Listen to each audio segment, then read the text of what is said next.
তো গাইজ পোনপ্ৰথমে মই অন্য এটা ব্লগলৈ স্বাগতম জনাইছোঁ। তো মানে আজি এটা কেছ এটা হৈছিলে। মই এয়াৰপৰ্টৰ পৰা এটা মানুহ লৈ আহিছিলোঁ, কি বুলি কয় এইখিনি জেগা এনেই কালিপাৰালৈকে। তাৰপিছত তাতে কি হ'ল, পুলিচ চেকিং কৰিলে। তো মানুহজনে ইয়াতে জেগা চাব আহিছে, টুৰিজিম হয় টুৰিষ্টৰ মানুহজন হ'ল ইংলেণ্ডৰ মানুহ। আহি ইয়াতে এয়াৰপৰ্টত পে'মেণ্টটো চেঞ্জ কৰাইছে, ঠিক আছে। তাৰপিছত ইয়াতেতো ইলেকশ্যন না কি, বাহিৰৰ মানুহ এজনে আমাৰ অসমত কি চলি আছে এই কথাটো বাহিৰৰ মানুহ এজনে নাজানে। তাৰ লগত আছিলে কিবা কেছ পইচা 75,000। তাৰপিছত মোক কি কৰিলে, মোক হেৰি কৰিছে, কি বুলি কয় ৰখাই কৈছে কেছ পে'মেণ্ট 50,000ৰ ওপৰতো আনিব নোৱাৰে। ঠিক আছে বাৰু মানিছোঁ, কিন্তু পে'মেণ্টটোতো মই অনা নাই। এয়াৰপৰ্টৰ পৰা মানুহজনে আহিছে ইয়াতে চাব, মানে ইংলেণ্ডৰ মানুহ হয়। তাৰ নোটখন আৰু আমাৰ ইয়াৰ নোটখনৰ ডিফাৰেঞ্চটো বহুত বেলেগ আছে। কিছুমানৰ ডলাৰতো থাকিব পাৰে, সেই ডলাৰটো অসমত আহিলে আমাৰ চেঞ্জ কৰাব লাগিব।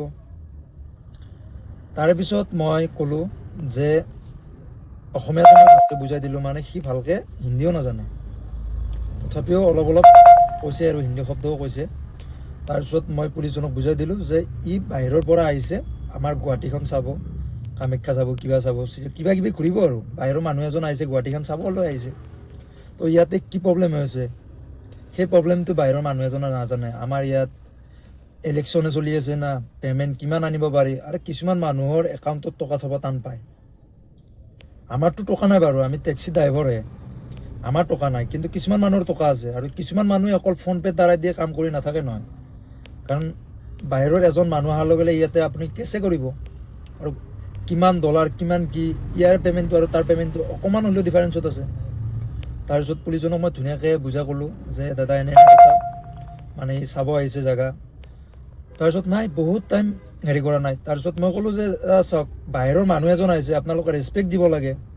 আপুনি যদি কয় যে পে'মেণ্টটো আপুনি থৈ যাব লাগিব, আপুনি নিব নোৱাৰে, এইটো কেনেকুৱা কথা?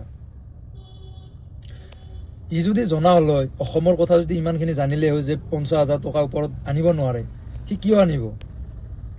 আৰু বাহিৰৰ মানুহ এজন গুৱাহাটী চাব আহিছে, আমাৰ অসমৰ পুলিচবিলাকে ৰেছপন্স দিব এৰি এনেকৈ যদি ধৰে, ইয়াত কোনে আহিব গুৱাহাটীত? কাৰণ আমি আপোনালোকৰ কাৰণে চলি থকা নাই, এই বাহিৰৰ যিখিনি টুৰিজিম মানুহ আহে, আমি সেইখিনি ভাড়া মাৰি আমি ঘৰ এখন চলাই আছোঁ। কিন্তু আপোনালোকৰ টকাৰে আমি ঘৰ এখন চলাব পৰা নাই। যিটো পৰিস্থিতি বৰ্তমান, টেক্সৰ ওপৰত টেক্স, কিবাৰ ওপৰত কিবা। কিন্তু বাহিৰৰ মানুহ এজন ফুৰিব আহিছে, তথাপিও হেৰি। তাৰপিছত বহুত টাইম, মোটামুটি 10-15 মিনিটমান সময় ৰখাই থৈ দিছে। বহুত ৰিকুৱেষ্ট কৰাৰ পিছত কৈছে ঠিক আছে। মানে বুজি পাব লাগে না, পুলিচ এটা হ'লেও তাৰমানে ডিউটি অন ডিউটি এটা বুজি পাব লাগে যে ইয়াত আহিছে কিহৰ কাৰণে আহিছে।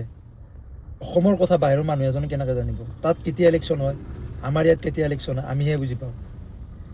মানে এইটো আপোনালোকে মতামত দিব, মানে কি হৈছে বস্তুটো।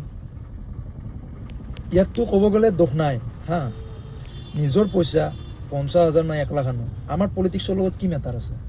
পলিটিক্সে আমাক নোখোৱাই ন, আমি কষ্ট কৰি খাব লাগিব। সি আহিছে বাহিৰৰ পৰা জেগা চাব, তাতে সি কেছ পে'মেণ্ট লৈ আহিছে, এয়াৰপৰ্টত নামিছে, তাত পে'মেণ্টটো চেঞ্জ কৰাইছে। তো আমি যদি ইয়াতে যদি এইবিলাক যদি মানে হাৰেছমেণ্ট কৰোঁ, সিহঁতে দ্বিতীয়বাৰ আহিব নেকি ইয়াতে? আৰু আমাৰ অসমৰ মানুহ কি বুলি ক'ব? আপোনালোকে ভাবি চাওক। যিটো কথা কৈছোঁ, এইটোৰ মতামত আপোনালোকে কমেণ্টৰ দ্বাৰা দি দিব। কিন্তু কথাটো সঁচা হয়নে নহয়? বাহিৰৰ মানুহ এজনে অসমৰ কথা বুজি নাপায়। যদি ভিডিঅ'টো ভাল লাগে, লাইক কৰিব, শ্বেয়াৰ কৰিব, কমেণ্ট কৰি দিব। আৰু এনেকুৱা ভিডিঅ' বহুত পাই থাকিব। কিন্তু কিমান আৰু আৰ্নিঙৰ ওপৰত বনাই থাকিম, তাৰমানে বহুত আমাৰ লগত ঘটনাবিলাক হৈ থাকে।